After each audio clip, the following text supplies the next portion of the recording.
Bienvenidos a este tercer vídeo de la serie de vídeos donde enseñaremos a utilizar LangChain, LangGraph, ¿no? Y todas las herramientas de LangChain. Como recordatorio de lo que hemos visto hasta las clases de ahora, ¿no? Las dos primeras clases, básicamente lo que hemos hecho ha sido seguir la documentación oficial de LangChain, ¿vale? Hemos creado un agente con el comando de createAgent, hemos creado una tool, ¿vale? Para que la gente respondiese información del tiempo. De hecho, vamos a verlo aquí en el PyCharm, ¿vale? Las clases que hemos hecho. La clase 1, como comentaba, ¿no? Teníamos una tool dummy, bastante dummy, que simplemente devolvía la misma cadena de texto para distintas ciudades que se pasasen por parámetro, ¿no? Definimos un system prompt para poder ver el comportamiento y, como digo, tenemos de LangChain, ¿vale? Aquí el createAgent, donde poníamos cualquier modelo de cualquier proveedor, de los que están permitidos en LangChain, evidentemente, ¿no? En este caso utilizamos Google GenAI y de Google AI Studio sacamos la API key y utilizamos el modelo de Gemini 2.5 Flash. Asignamos la tool y el system prompt con el que, vamos, donde tiene las instrucciones para saber cómo tiene que actuar o cómo se tiene que comportar este agente, ¿vale? Y simplemente hicimos pruebas con esto. Vimos también que existían distintos tipos de mensajes en LangChain, como el Human Message, el AI Message o el Tool Message, ¿vale? En la clase 2 lo que estuvimos viendo es cómo utilizar, ¿no? Cómo trabajar con las respuestas estructuradas de LangChain para que nuestro modelo, nuestro agente, ¿vale? Devolviese siempre la respuesta siguiendo una estructura de datos predefinida. ¿Vale? En este caso, por ejemplo, lo que hicimos era que nuestra gente contaba chistes y nuestros chistes tenían que tener siempre el mismo formato, que es una serie de atributos. La pregunta, la respuesta y una explicación, ¿no? Y siempre tienen que venir siguiendo esta especie de diccionario, ¿no? Objeto estructurado. Vimos además que en Python podemos utilizar tanto los Pydantic Models, ¿no? Utilizar el base model de Pydantic como las data classes. ¿Vale? De las dos formas funcionaba perfectamente. En el vídeo de hoy lo que vamos a ver es, ya para terminar esta parte de la guía del Quick Start, ¿no? Es ver el concepto de memoria. Sí que es verdad que inicialmente el concepto de memory como tal surgió en LangGraph y no tanto en LangChain, pero recientemente lo han añadido a LangChain. Así que vamos a ver cómo funciona esto y vamos a entender cuál es la diferencia de utilizar y no utilizar este tipo de memoria. Porque en los ejemplos que hemos hecho hasta ahora, fíjate que no hemos utilizado memoria. También es verdad que no hemos tenido ningún ejemplo, ¿no? En el que hayamos tenido que mandar más de un mensaje, ¿no? Para simular una conversación a nuestro agente. Y en este vídeo vamos a ver justo eso. Vamos a crearnos aquí otro main, ¿vale? También otro tema, bueno, que ya estaréis viendo, ¿no? Es que en el vídeo anterior he estado utilizando el editor de Visual Studio Code y aquí estoy utilizando PyCharm porque últimamente lo estoy trabajando más, simplemente, ¿vale? Entonces vamos a ver un poquito lo que podemos hacer por aquí. Fíjate que lo que hacemos aquí, ¿vale? Es utilizar la librería ya de LangGraph. O sea, entiendo, yo la verdad es que nunca lo he utilizado en LangChain, ¿no? Siempre lo he utilizado directamente en LangGraph, como decía, pero entiendo que LangChain no tiene el concepto como tal y lo reutiliza de LangGraph, ¿vale? Vamos a pegarlo por aquí. No lo he copiado bien, ¿vale? Y todo lo que está relacionado con la memoria a corto plazo, ¿vale? Que voy a explicar, bueno, creo que si busco una imagen se va a entender mejor. Short Term Memory, Long Term Memory. AI, por ejemplo. En mi LinkedIn suelo hablar de estos conceptos, ¿vale? Suelo hacer posts así muy simples donde hablamos de las diferencias de este tipo de conceptos. Así que te recomiendo que me sigas. De hecho, te lo voy a enseñar por aquí cuál es mi LinkedIn, ¿vale? Marta Fernández García. En la URL me podrás encontrar como Marta Fernández García-IA. Y normalmente suelo hablar de muchos conceptos relacionados con todo esto, ¿vale? Entonces, si te interesa, ¿no? Estar al día de todas las novedades de los conceptos que van surgiendo de la inteligencia artificial, o aunque no sean novedosas, ¿no? Cosas que creo que la gente no suele entender muy bien y me gusta hacer publicaciones sobre ello, sígueme y seguro que vas a tener mucha información del tema. Vale, volviendo un poco aquí, ¿no? Para ver la diferencia entre la memoria a corto plazo, ¿no? Que sería el Short Term Memory, y la memoria a largo plazo, que sería el Long Term Memory. Esta imagen realmente lo refleja bastante bien. Y es que fíjate que aquí lo que tenemos a la izquierda, ¿no? La memoria a corto plazo es el checkpointer, ¿no? Que vuelve a salir este término, y es básicamente todos los mensajes que componen una misma conversación. Por ejemplo, hablamos ChatGPT, ¿no? Y yo le digo, hola, ¿qué tiempo hace en Almería, ¿no? Que yo soy de Almería. ¿Vale? Buscando en internet, tiempo en Almería hoy, vale, y aquí me da la información del tiempo. Y entonces tú imagínate, ¿no? Porque ahora, claro, dando la respuesta. Para nosotros, a día de hoy, es totalmente evidente que, claro, ya si le mando una segunda pregunta, tiene que saber el contexto, ¿no?, de la conversación, ¿no? Por ejemplo, si digo ¿y en Granada? Claramente, este ¿y en Granada? Hace referencia a el tiempo en Granada. ¿Por qué? Porque en la pregunta anterior se lo pregunté. De hecho, si le digo ¿cuál ha sido mi primera pregunta? ¿Vale? Él va a ser capaz de recuperarlo de la misma conversación y de referenciármela. Esto es la memoria a corto plazo, ¿vale? Es la memoria dentro de una misma conversación. Por el contrario, la memoria a largo plazo, que es lo que refleja la parte de aquí de la derecha, hace referencia a que, por ejemplo, en la conversación 1, yo pueda recuperar información que tuve en conversaciones pasadas. Y todo eso se va guardando en el store, ¿no?, que se llama por aquí, que básicamente es tener la información guardada en algún tipo de base de datos, donde voy guardando datos clave que creemos que pueden ser interesantes para el futuro del usuario, como por ejemplo el nombre, sus gustos, preferencias, ¿no?, etcétera, etcétera. Esto podemos verlo en ChatGPT. Si nos venimos por aquí a configuración y nos venimos a personalización, por aquí abajo tenemos un apartado de memoria, ¿vale? Esta memoria realmente es la memoria a largo plazo. Entonces, fíjate que aquí tenemos la opción de hacer referencia a las memorias guardadas. Y esas memorias están guardadas por aquí, ¿no? Aquí, por ejemplo, ha recordado que me gusta el color rojo. Y eso sería la memoria a largo plazo. Porque en alguna conversación, no sé cuál, pasada, me da igual, ¿no?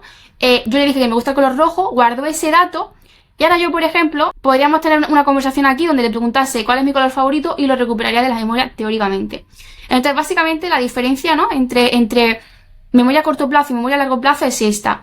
Y cuando hablamos de memoria a corto plazo nos referimos a los checkpointers. Y cuando hablamos de la memoria a largo plazo nos referimos a store, ¿no? Porque eso hay que almacenarlo en algún sitio para luego poder recuperarlo. Entonces, teniendo esto claro, fíjate que aquí como trabajamos con los checkpoints, ¿no?, y el memory es la memoria a corto plazo.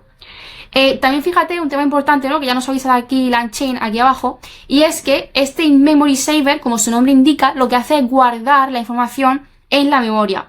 Esto no es recomendable para producción porque las memorias suelen ser volátiles y cuando tenemos programas, ¿no?, o tenemos servicios escalables que van abriendo distintas instancias, pues esa memoria se va perdiendo. Entonces lo habitual es, por ejemplo, en vez de utilizar in-memory saver, ¿no?, utilizar algún conector, alguna base de datos, Postgres, MySQL, ¿no?, o lo que sea, donde podamos persistir esa información. Entonces, vamos a crear aquí, vamos a instanciar el checkpointer, ¿vale? Y vamos a ver cómo nos explican desde LangChain cómo podemos utilizar esta memoria. Aquí nos indica, ¿no?, cómo podemos crear el agente. Vamos a dejarlo listo. De hecho, esto lo tengo esta importación por aquí, ¿vale? Voy a copiarla y voy a copiar un poquito más para no tener que escribirlo todo de cero. El model va a ser este, ¿vale? Ya tenía las comillas. El system prompt vamos a utilizar básicamente este ejemplo, el que vimos en la clase 1 con las tools que resuelven información del tiempo. Vale, yo creo que así vamos a poder agilizar más el system prompt. Yo creo que algo me ha faltado, porque aquí se me está, vale, que no cerrar la comilla. El system prompt es este, lo pongo en minúscula. Las tools va a ser la del get weather, ¿no? Modificamos este ejemplo así. Esto lo voy a eliminar de momento, no me interesa. Vale, y eso del context también lo vamos a eliminar, de momento no me interesa. No creo que sea necesario todavía explicarlo. Pero fíjate que lo que sí le hemos hecho es añadirle a nuestro Create Agent un nuevo atributo llamado checkpointer, ¿vale? Que hace referencia a ese checkpointer que hemos instanciado previamente, utilizando la memoria de nuestro programa, básicamente, ¿no? Entonces, ¿vale? Vamos a ver lo que teníamos en la clase 1, no vamos a complicarnos, ¿no? Así que vamos a ver que realmente es lo mismo. Fíjate que podemos hacer esto, ¿no? Y el human message también quiero copiarlo, se me ha pasado totalmente. Human message por aquí. De hecho, otra cosa que me falta es cargar las variables de entorno, ¿vale? Fíjate con este load.env, que recordemos que tenemos en nuestro .env una variable de entorno llamada Gemini. Tenemos una variable de entorno llamada Gemini AppKey, ¿vale? Para poder utilizar los modelos de Gemini. Y con esto básicamente lo tenemos. Entonces, esto es básicamente el ejemplo que teníamos de la clase 1, pero añadiéndole el checkpointer, ¿vale? Si yo lo quito, vamos a hacer primero el ejemplo sin utilizarlo para que veamos el comportamiento. Y utilizamos otro concepto que necesitamos, ¿vale? Primero voy a escribirlo por aquí y ahora voy a explicar lo que significa, ¿vale? Por aquí, config está a la altura de messages, así, ¿vale? El context no me interesa y aquí utiliza respuesta estructurada, ¿vale? ¿Qué significa este config que hemos añadido? Esto nuevamente es un concepto que viene bastante heredado de LangGraph, ¿vale? Al menos yo la primera vez donde lo vi fue en LangGraph. Y básicamente lo que nos permite es establecer distintos tipos de configuraciones a las que luego podemos acceder. Y el atributo normalmente que solemos configurar siempre es el thread ID. ¿Qué es el thread ID? Es el identificador de cada hilo, ¿no? Como su nombre indica, pero para que nos entendamos todos, es el identificador de cada conversación. Fíjate que volver a ChatGPT, ¿vale? De que cuando tenemos aquí las conversaciones, fíjate que esta conversación tiene aquí un thread ID que nos permite, de forma transparente para nosotros, ¿vale? Porque todo esto lo gestiona LangGraph, LangChain por nosotros. Dado este identificador, ¿vale? Que normalmente es un UID 4, por lo general, somos capaces de recuperar todos los mensajes que vienen asociados a ese identificador, ¿vale? Es el identificador de la conversación o del hilo. Entonces, a nosotros nos sirve para eso. En este ejemplo ilustrativo he puesto un 1, ¿vale? Porque podríamos poner cualquier cosa, pero lo habitual es utilizar from UID, ¿no? El import, el UID 4, ¿vale? Esto suele ser lo habitual. Voy a guardármelo en una variable, thread ID, ¿no? Por ejemplo, ID va a ser esto y lo vamos a utilizar así para luego poder referenciarlo, ¿vale? Entonces fíjate que de esta forma todos los mensajes que vengan en esta conversación, ¿vale? Porque fíjate que no es simplemente mensaje 1. Aquí, ¿vale? Tendremos... Ahora lo vamos a ver, ¿vale? Pero recordemos, voy a poner response 2 de momento, pero recordemos que este response lo que devuelve es un listado con todos los mensajes de la conversación añadiendo el AI message, ¿no? La respuesta final. Pues yo ahora puedo mandar una segunda iteración en la conversación donde ponemos todos estos mensajes, ¿no? Supongamos, y le vuelvo a añadir un human message, ahora veremos si esto es correcto, con and in New York, ¿no? Por ejemplo. Y como ambos mensajes, teóricamente, estarían asociados al mismo thread ID, tendríamos que ser capaces de recuperar todo el contexto. ¿Qué es lo que pasa? Que en este ejemplo, ¿vale? Lo primero es que esto lo he hecho mal, porque fíjate que yo le he añadido ya, de forma forzada, ¿no? Todos los mensajes anteriores. Esto es lo que queremos que haga de forma automática, así que se lo voy a quitar, ¿no? Como ya tiene el config, pues ya tendría que ser capaz de recuperar de forma automática todos los mensajes previos. ¿Qué es lo que pasa? Que recordemos que ahora mismo le he quitado los checkpointers. Entonces vamos a ver cuál es el resultado de esto. Vale, voy a lanzarlo por aquí. Y fíjate que tenemos la respuesta 1, ¿no? Response aquí con el último AI message que dice... Vale, vamos a verlo. Y si no, vamos a hacerlo rápidamente, ¿vale? Response, accedemos los mensajes, como hacíamos en la clase 1, al último elemento y el punto content. ¿Vale? Le he puesto una S de más. Aquí. Y por aquí tenemos la respuesta que dice: me alegro de que hayas preguntado por el tiempo en San Francisco y siempre está sunny, siempre está soleado en San Francisco, ¿vale? Que es lo que esperábamos, porque las respuestas que estamos devolviendo en la tool, como recordatorio, ¿no? Aquí lo enseño, de forma fija. Entonces, ¿qué es lo que pasa? Que si yo ahora mando este segundo mensaje, ¿vale? De hecho, me hubiese gustado ponerle el punto de parada aquí, response 2. Vale, fíjate que ahora cuando se ejecuta este segundo mensaje, ¿vale? Vale, aquí, fíjate que el primer mensaje que se ha mandado es and in New York, el AI message, que es el que decide que tiene que ejecutar la tool, el tool message y la respuesta. Pero, oye, ¿dónde está todo el contexto de la pregunta anterior, ¿no? De toda la conversación que hemos tenido hasta ahora. ¿Se ha perdido? Entonces, tú imagínate que yo ahora le digo, what was my first question? ¿Vale? O, no obstante, vamos a hacerlo así, un tercer mensaje, ¿vale? Simulando tercer mensaje, response 3, la que le voy a poner por aquí, y le voy a preguntar, what was my first question, ¿vale? Y vamos a volver a lanzarlo. Y aquí vamos a ver de forma muy evidente que la respuesta no nos va a cuadrar nada, ¿vale? Fíjate en el response 3, ¿vale? Aquí messages, y aquí dice que no tiene memoria, ¿vale? Porque no tiene nada previo. Fíjate que en este caso, como no ha detectado que tiene que utilizar ninguna tool, el primer mensaje fue mi human message, que le pregunta directamente cuál era mi primera pregunta, y el AI message, que como no ve que tenga nada, dice que no tiene memoria, no tiene acceso a hacer ese tipo de operaciones. Vale, vamos a arreglarlo esto con los checkpointers. Yo ahora se lo voy a activar para que lo veáis, y vamos a lanzar todo el flujo que tenemos ahora mismo. Y vamos a ver cómo de diferente es todo lo que se va guardándonos, todo lo que va a contener de forma automática este message, gracias al concepto de los checkpointers. ¿Vale? Mira, vamos a venirnos aquí al mensaje 3. De hecho, vamos a ir de forma ordenada, ¿no? Esta segunda interacción, ¿no? Viene aquí en response 2. Y fíjate todo lo que contiene ya este atributo de messages, sin que nosotros hayamos tenido que hacerlo. Tenemos aquí el primer mensaje es What is the weather in San Francisco? ¿Vale? Que es lo que le preguntamos anteriormente. Tenemos las respuestas que nos dio, que era que va a ejecutar una tool, ¿vale? Para la City San Francisco. Tenemos la respuesta, It's always sunny there. Y luego tenemos el siguiente mensaje del humano, que es y en Nueva York. Va a ejecutar una tool, ¿no? La respuesta de la tool. Y lo mismo.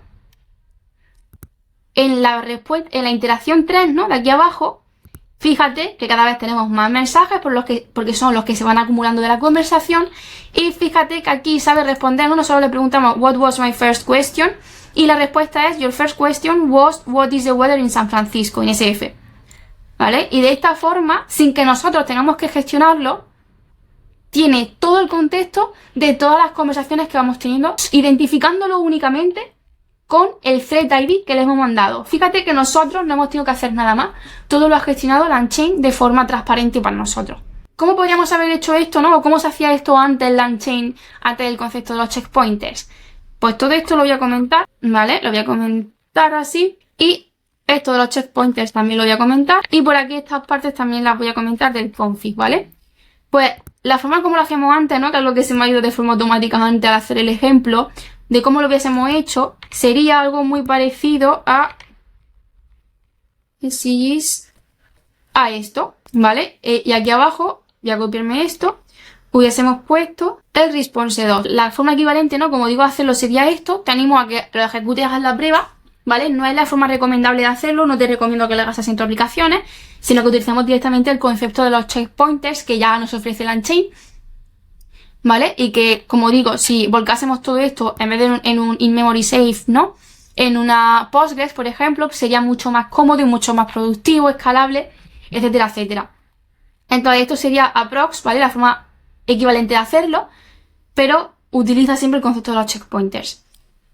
Vale, espero que este vídeo te haya podido resultar muy interesante y muy útil y que hayas aprendido algo nuevo con la memoria a corto plazo de LangChain, ¿no? De los agentes de inteligencia artificial. Más adelante utilizaremos el concepto de memoria a largo plazo. Creo que tiene sentido ver otras cosas, ¿no? O priorizar ver otras cosas antes. Pero bueno, vamos yendo muy poco a poco. Vamos entendiendo bien y asimilando bien los conceptos que ofrece esta herramienta, que es muy poderosa. Y nada, si te ha sido útil, por favor deja un me gusta, deja un comentario, que me ayudarías muchísimo. Y nos vemos en el siguiente vídeo.